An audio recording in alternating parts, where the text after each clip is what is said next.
Good morning, नमस्कार। मेरे पीछे पत्थर है और मेरे लाइफ में पत्थर एक बहुत ही अहम किरदार निभाती है। और ये मैं बात कर रहा हूँ जब मैं स्कूल में था। जी हाँ, मेरे बहुत सारे ऐसे कहानियाँ हैं जो स्कूल में शुरू हुए थे और अब तक उनकी जो लर्निंग है कायम है। तो खैर, ऐसा होता था कि जब भी छुट्टियां मिलती थी या होमवर्क वगैरह करने के बाद हम सब आसपास के नेबरहुड के जो बच्चे थे हम सब निकल जाते थे। हमारा जो घर था वो एक तरीके से सुनसान जगह पे थी। बहुत सारे पत्थर थे, जैसे आप देख रहे हो पीछे, अलग अलग फॉर्मेशंस के। और एक पहाड़ नहीं बोल सकते हैं, लेकिन एक छोटा सा हिल जैसा था, बिल्कुल पूरे पत्थरों के साथ। और हमारा एक गेम हुआ करता था एक तरीके से कि हम एक पत्थर से लेकर दूसरे पत्थर पे छलांग मारते थे। We used to jump literally. और सबसे ऊपर का जो पत्थर होता था, अगर उस पर हम बैठते हैं ना तो सारी सिटी दिखती थी 360 डिग्रीज। तो बहुत ही ब्यूटीफुल व्यू होता था, चमत्कार वाली शाम में खास करके, तो इट वाज ब्यूटीफुल। तो खैर, हमारा ये काम था कि हम कंपटीशन लगाते थे कि चलो देखते हैं कौन सबसे जल्दी ऊपर चढ़ता है, कौन सबसे ज़्यादा छलांग मारता है। And distance was quite big, 5 feet से भी ज़्यादा। और अंडुलेटेड, जैसे आप देख रहे हो यहाँ पे, कोई इवन पत्थर नहीं था, अंडुलेटेड, बिल्कुल अलग अलग। सो मैं हूँ, मैं हर चीज़ में एक्सपेरिमेंट करना चाहता हूँ। ये नहीं कि शो ऑफ करने के लिए, लेकिन मैं अपने आप को जानना चाहता था कि मैं अपने आप को कितना पुश कर सकता था, मेरी काबिलियत कहाँ तक जाती है। अब रॉक क्लाइंबिंग वगैरह तो कोई किया नहीं है, ना कोई ट्रेनिंग ली है। तो एक दिन ऐसा हुआ कि हम 3 लोग थे लड़के, और हम चढ़ गए और मैं फटाफट ऊपर तक चढ़ गया। और उस ज़माने में जैसे आजकल शूज़ मिलते हैं वो सब नहीं था, तो we had very basic sports shoes थे हमारे। मेरे ख्याल से, मुझे अगर याद है तो कैनवस शूज़ थे, तो वो पहन के हम खेलते थे। तो मैं चढ़ गया ऊपर। फिर सबसे ऊपर जाने के बाद 2 पत्थर थे ऐसे लिटरली ऑन ईच साइड, और बीच में एक खाई। और मेरे ख्याल से 2 फीट की डिस्टेंस, 2 या 3 फीट का डिस्टेंस था, उतना ही।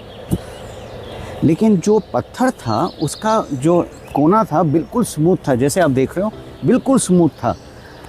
अगर गलती से भी पैर ढंग से ऊपर नहीं बैठता और साइड में था तो फिसलने के पूरे चांसेस थे। हुआ क्या, वही, मैंने छलांग मारी, कैनवस शूज़ थे, ग्रिप नहीं था, मेरा पैर जाके स्मूथ साइड पे लगा और मैं फिसला। भाई साहब, उसके बाद मुझे कुछ समझ में नहीं आया, क्योंकि मैं नीचे गिरता गया। कोशिश की मैंने ऐसे हाथ लगाकर अपने आप को रोकने की, लेकिन हाथ गिरता गया। ये तो क्या कह सकते हैं, शुक्र है खुदा की, गॉड्स ग्रेस, कि मुझे दिखा नहीं, लेकिन नीचे एक पत्थर था ऐसे बिटवीन 2 स्टोन्स, एक ऐसे पत्थर था, मैं जाकर उस पर गिरा। और जब मैं गिरा, मेरे पीठ में इतनी बुरी तरीके से एक शॉक, सीधे नीचे से लेकर ऊपर तक। इट वाज लाइक किसी ने हथौड़ा मारा हो पीठ के ऊपर। सांस लेना मुश्किल हो गया था। मैं बोला, तू तो गया भाई, यू आर फिनिश्ड। सांस लेना मुश्किल हो रहा था और इस तरीके से सांस ले रहा था मैं। I could see the light ऊपर से, और पत्थर ऐसे। तो अब अगर आप टनल से देखते हो ना तो कैसे दिखता है, पूरा अंधेरा और बिल्कुल कोने में आपको लाइट दिखता है, उस तरीके से माहौल था। फिर ऊपर से मेरे दोस्त देख कर बोल, आर यू ओके, तो ठीक है। सांस थोड़ा सा आई काम डाउन, थोड़ा रेगुलर हार्ट बीट हो गया। फिर मैं बोला, हाँ आई एम ओके, बट मेरी पीठ में बहुत दर्द हो रहा है, क्या करें। सो मैं बस बैठा रहा वहाँ पे। तो मैंने बोला, बॉस कुछ तो करो, गो गेट सम हेल्प। तो बच्चे गए, ने कोई ड्राइवर या स्टाफ को ले आए, वो आकर देखा, फिर नीचे एक रस्सी डाला, अपने आप को बांधा, और फिर मैं ऊपर चढ़ के आया। वो हार्नेस तो था, क्योंकि I couldn't afford to fall down again. तो मैंने बोला, मैं ऊपर आ जाता हूँ, बस आप रस्सी पकड़ कर रखना so that I don't fall. तो मैंने स्पाइडरमैन टैक्टिक्स चढ़ता गया, क्योंकि सिर्फ 3 फीट का गैप था। बाहर का निकल तो आ गया। उस रात मैं सोचता गया कि जो हुआ क्यों हुआ। इतना छोटा डिस्टेंस छलांग तो इजीली मैं मार सकता था, लेकिन मैं गिरा। उसके बावजूद मैं गिरा क्यों? सोचता गया। Then I understood one thing, और ये मेरी ज़िंदगी के बहुत ही कीमती लेसन थी, और वो ये था कि जब मैं ये चीज़ें करता था, छलांग मारना, पेड़ चढ़ना, पेड़ से लटकना, बहुत सारी चीज़ें करता था मैं, मेरे दिमाग में एक मेंटल इमेज आया करता था। जैसे हम मूवीज़ में जाते हैं और थिएटर में बैठकर मूवी देखते हैं, उस तरीके से मैं अपने आप को इस मूवी स्क्रीन पे देखता था।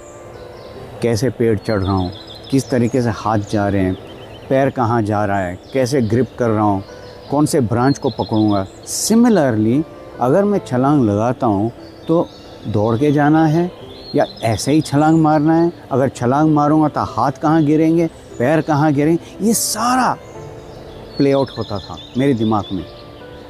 इस बार वो नहीं हुआ। मैंने जल्दबाजी की और छलांग मारी। I did not compensate for that smooth end of the rock, जैसे पीछे दिख रहा है आपको। और उसके बावजूद अगर मैं कुछ पकड़ता भी, क्या मुझे ग्रिप मिलता, वो भी मैंने नहीं देखा। So moral of the story क्या है? प्लानिंग। कोशिश करो, लेकिन प्लानिंग के बाद अपने आप के लिमिटेशंस क्या होती हैं। क्या आप छलांग मार सकते हो? क्या आपके पास उतनी स्ट्रेंथ है? क्या आपने वो एरिया को स्टडी किया है कुछ भी करने से पहले? तो कहने का मतलब ये है दोस्तों कि क्या हम प्लान करते हैं, क्या हम एक विजुअल फ्रेम बनाते हैं अपने दिमाग में ताकि हम सेफ रहें। Anything done without planning may not get you the correct result. आपको वो रिजल्ट नहीं मिलेगा जो आप चाहते हैं। सो ये मेरा जो लेसन था पत्थरों का, ये आज तक मैं इस्तेमाल करता हूँ। I love to test myself. आज भी मैं अपने आप को टेस्ट करता हूँ किसी भी चीज़ में, क्योंकि इंसान का तो वही एक चीज़ है, to see to what degree they can extend. बेवकूफ़ी नहीं, स्टूपिडिटी नहीं, अपने ही लिमिटेशंस में रहकर आप कितना अपने आप को पुश कर सकते हो, क्योंकि वो एक तरीके का अचीवमेंट हो जाता है खुद के लिए। Not to show off, not to tell everybody कि मैं ये कर सकता हूँ, नहीं, लेकिन अपने सेटिस्फैक्शन के लिए कि आप अपने आप को कितना फिट रखते हो, कितना प्लान करते हो, कितना एक्सेप्ट करते हो कि आप नहीं कर सकते हो। ये भी बहुत इंपॉर्टेंट चीज़ है। कई चीज़ें जो हम नहीं कर सकते, एक्सेप्ट कर लो, देयर इज़ नो प्रॉब्लम। आप छोटे नहीं हो जाओगे और करने के बाद आप बड़े भी नहीं हो जाओगे। कुछ नहीं होने वाला है, आप वैसे कि वैसे ही रहोगे।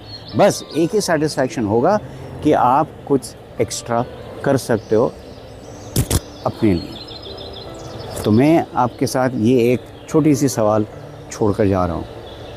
जब आप कुछ अपने साइड से कोशिश करना चाहते हो, आप कितना सोच समझ कर प्लानिंग करके एक्सपेडाइट करते हो,